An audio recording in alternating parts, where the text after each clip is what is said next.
Okay, somebody needs this word. I know I look like I'm a mess because we've been outside in the freaking heat. If you know that you want to be self-made and you have this independent spirit and you have these things that you know that you want to do in this lifetime,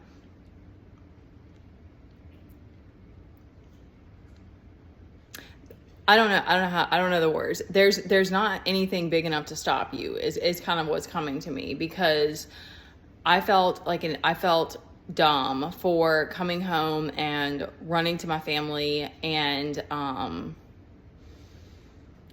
I didn't, not so much that, but like doing things like going back. I mean, it's one of those, like, it's always hard when it's people like your family, but it's like, I should have walked away. I realized that I should have walked away sooner. And then I started speaking about my story and what things that I've been through. And there was always this little part of me that was like hoping that somebody, it wasn't like I wanted to be saved, but it was like I wanted to have somebody to like journey with, and like who understood and who could really hear me and all these things. And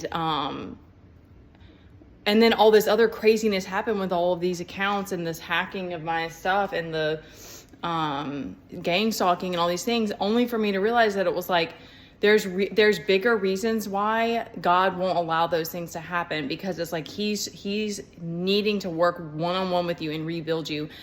And what the other part that came to me is that was like, I went and did this course to do personal training, and I had these 2 consistent clients. I was enjoying it. I love teaching classes, but I was exhausting myself doing that work, and it was only part-time.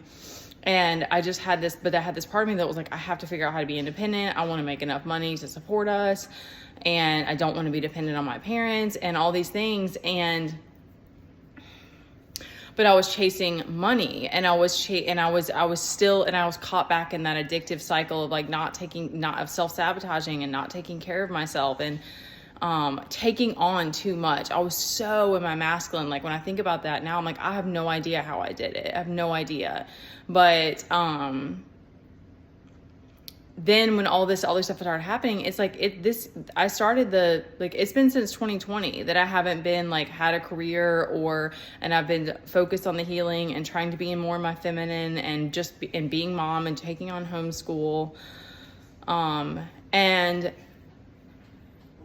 all the other things, that having to like walk away from people and that sort of thing. But like I've tried to start different programs nothing has happened. I've been doing this channel for a year now, and it's not been profitable and stuff. So it's like there's all these things that it's like it's easy to be down on yourself, but that's what's making you self-made. And somebody needs to hear that right now, because it's like those timelines of being like, I'm not successful and all that will make you feel like shit. But it's like, that's just what the world wants you to believe. And that's not true at all. Like I know when I've got to get up and I've done the things already that I've done today, and no one sees the things that I experienced with this kid. And it's not like I'm not, I don't want this at all to come off as a comparison or anything, but like what came to me too today is like, as much as it sucks that it's the competitive world and that it's about power, it is like, it is what it is. And that's all right. I'm going to end it.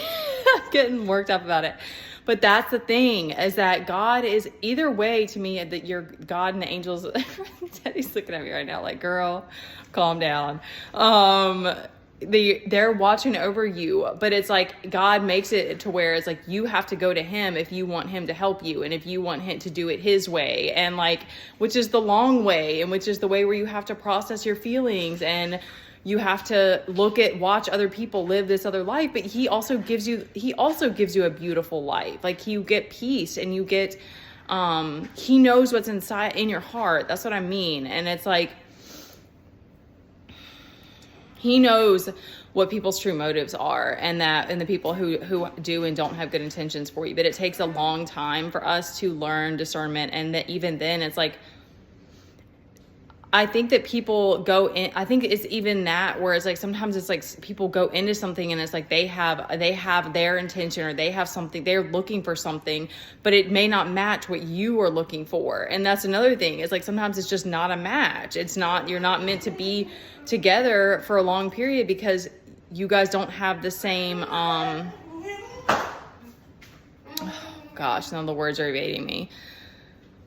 Desire. There we go. You don't have the same desire.